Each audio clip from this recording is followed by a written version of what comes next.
What's going on? So we got the Vader Pro 3 here. We're going to be doing a review of it today, going over every component of the controller and letting you know near the end of the video who this controller should be for, which consumer should be buying this controller. Should you be buying this controller? Stick around and find out till the end. Let's get into it. All right, let's talk about the cosmetics on the controller for a second here. I'm going to be honest with you. They look, it's an Xbox controller, right? That's pretty much what I'm saying in all my videos now. It's pretty much shaped like an Xbox controller. It feels like an Xbox controller. It looks like an Xbox controller. But other than that, cosmetic wise, I do like the gray and the smoke black that it has going on here. I think it looks really, really good, especially with the buttons. I love that gray that they went ahead and went with there on those buttons themselves. I think they're very, very good, and they just, I don't know, they pop in my personal opinion. Another thing I do like on the controller itself is going to be the RGB lights that are right here. Now you do get control over these RGB lights in the app itself, where you can kind of change the way they work, how bright they are, if you don't want it on at all to save some battery life, all that good stuff. It works well. The back of the controller itself feels good. It looks good too. I like how the buttons are placed on the back too. Ergonomically speaking, they feel good. Speaking of ergonomics, we might as well get into that. Again, it's an Xbox controller. It feels great in the hands and stuff. I don't have an issue with it. Yeah, playing with it and everything, I didn't have an issue with it. I felt like it felt really good in my hands playing with it for long game sessions and stuff. I didn't get like fatigue or anything trying to do it, other than when I was trying to play fighting games with these two extra buttons down here. We're going to talk about those in a little bit, but from an ergonomical standpoint, I didn't like how these were placed here if you were going to use these for fighting games, just because I'm up here and I have to reach my thumb back here. And you can just kind of tell when I'm reaching, that is a long reach to hit one of those buttons. And it just definitely kind of makes the old 35-year-old finger, little arthritis going on there for a little arthritis action. Now, you kids that are going to be picking on me for that, just remember, your thumbs are going to get there one day.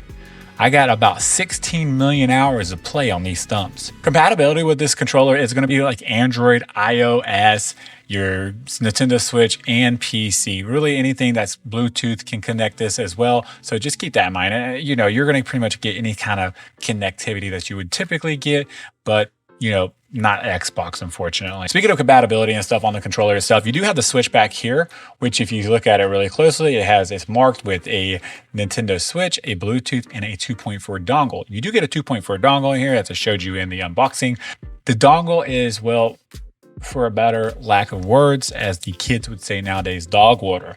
The dongle just disconnects. I was legitimately playing on the PC. Just so you all know, my PC is literally right here. The dongle was plugged in pretty much right out of a finger, pretty much like right here. And I have my controller legitimately like under this desk, kind of sitting down playing, and I was having connectivity issues.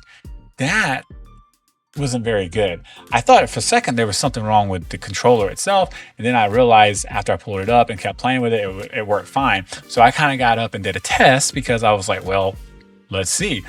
I got about 5 feet away. My friend was actually picking on me, bane of mice, because I legitimately had a tape measure out, measuring this for y'all to see how far away it would take for it to start disconnecting. It was about 5 to 6 feet. Once you get to that 6 feet mark, you're pretty much done. So just keep that in mind. If you're buying this for a PC that's hooked up to your TV, maybe you got a miniature PC or something like that, and you're going to be sitting all the way across on the couch, and you're going to be wanting to play with the Bluetooth, or excuse me, the dongle portion of this, you're going to have issues. I've reached out to Flydigi on this. I haven't heard anything back yet, but I have seen this in the Reddit forums that people were complaining about the dongle on here disconnecting and having issues and stuff, talking about the antenna, and it just isn't very good. Hopefully they'll reach back out to me. If they do, I'll kind of add something here right now. All right, guys, so while I was editing the video and everything, I did get an email back from Flydigi. Representative told me that they know about the issue. It's something that has popped up for them, they said, and that they are working on it for the next Flydigi Vader 4 controller. But there is a workaround. I did see this in the kind of Reddit forums and stuff. I didn't try it, but I tried it after they recommended it, was to hook an extension up to this. Of all things, a USB extension. So I plugged in my USB cord in there and just plugged in my USB cable into the PC, and yeah, it actually worked. That is a workaround for it. They're going to work on it. Evidently, it's going to be not an issue on the Vader Pro 4. But like I said, I told you I'd let you know if they got back with me, and they did. So kudos to them. Let's go to the D-pad on this controller. Now, if you saw my Flydigi Direwolf 2, you're going to know that these are the same D-pads. And I have the same exact thought process.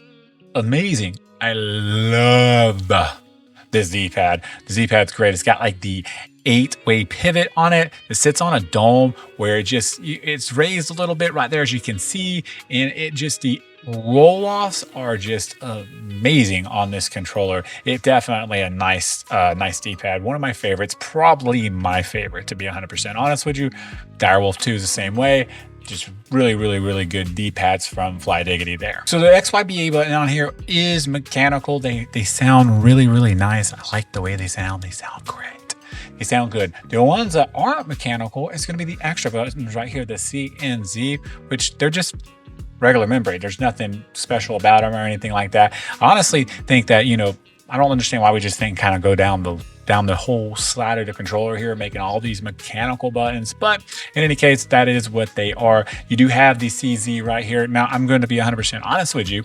If you're buying this controller for these two buttons for fighting games and stuff like that, I'm not a big fan of them just because of where they're placed at. I legitimately have to reach my thumb way back here, as I said earlier, and ergonomically speaking, I just don't like it. I think that they could have done a better job. I think they could have put the buttons up here like they do on some of the Razer Elite controllers they have, like Tournament Edition controllers that have the extra buttons up here and stuff. Those are nice controllers to use, and they're just simple to put, have your fingers up here, since you have your fingers up here anyways, not trying to stretch my finger 6 miles backwards to hit a button.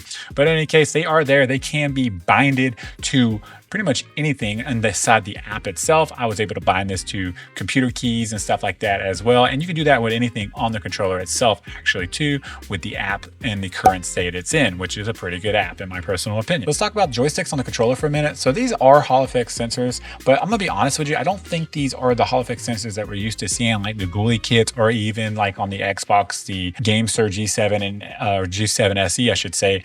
These are, I think, like more like middle of the road Hall effect sensors. I've reached out to Flydigi, asked them what exactly Hall effects are in this controller, so I can let you guys and gals know. So stick drift out of the box on this thing, I did go in the app and turn the sensitivity down to 0 for dead zones, just to make sure.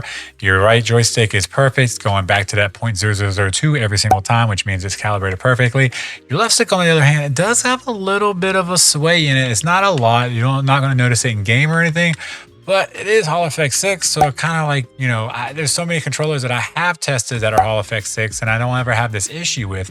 So I'm just curious if this is going to be the same thing on the circularity, like on the Vader 2, which it is. You're almost at a 10, 6, 7. I mean, it's a little bit better than it was on the Vader, but there's a lot of red in there for Hall effect sensors. So when it comes to other things on the joysticks themselves, they do have the anti-friction rings here, which feel amazing, by the way. These actually work and do well, and I think I figured out why. See, the stick itself, it has a metal ring on it. A lot of controllers that are third-party controllers and stuff. Here's the one from Xbox I just had sitting right here. This is the G7, and it doesn't have the metal ring around it. And I noticed that you might notice a little bit of like rub and tear on the joysticks themselves. The same thing will go for like a Turtle Beach Stealth Ultra controller. This one definitely has the grinding issue. I feel it so much right there now. I've played with this controller a lot. You can even see now where it's rubbing off at because I've played with it so much, and you could just see on my finger. You see my finger, how dirty it is?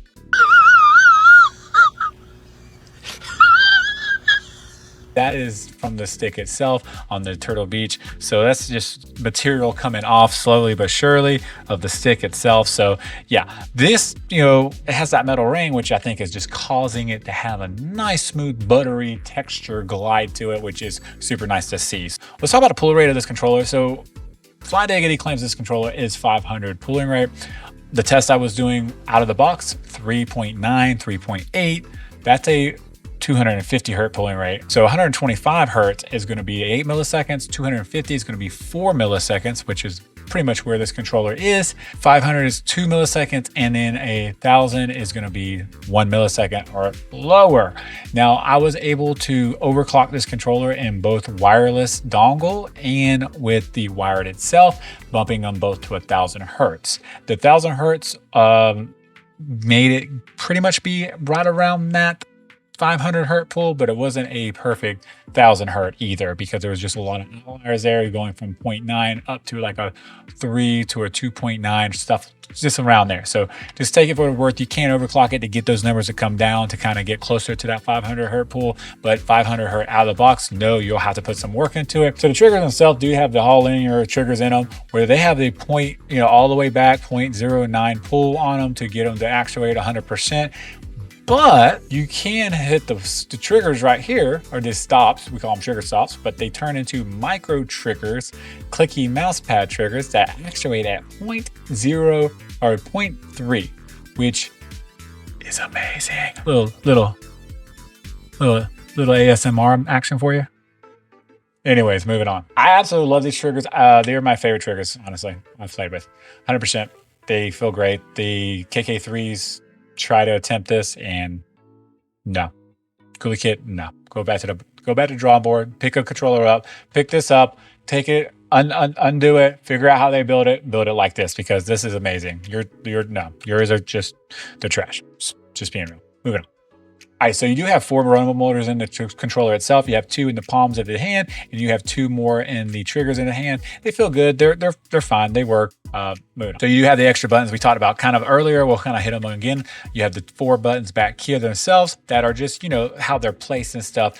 I don't have an issue with them. I actually enjoy them. I think they're ergonomically placed good, and me just being able to kind of go back and forth with my finger is perfectly fine. I honestly don't have an issue with them at all. The issues I had with these were just they're ergonomically what didn't feel good to me. Again, pressing all the way back. I mean, I'm legitimately stretching this finger out here just to get it back. You can kind of see my skin pulling from how far I'm pulling back. So just, keep that in mind.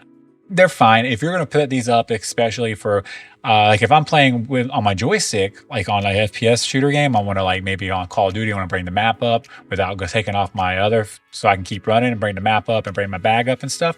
Yeah, these are great. You can use that for there pretty much easily.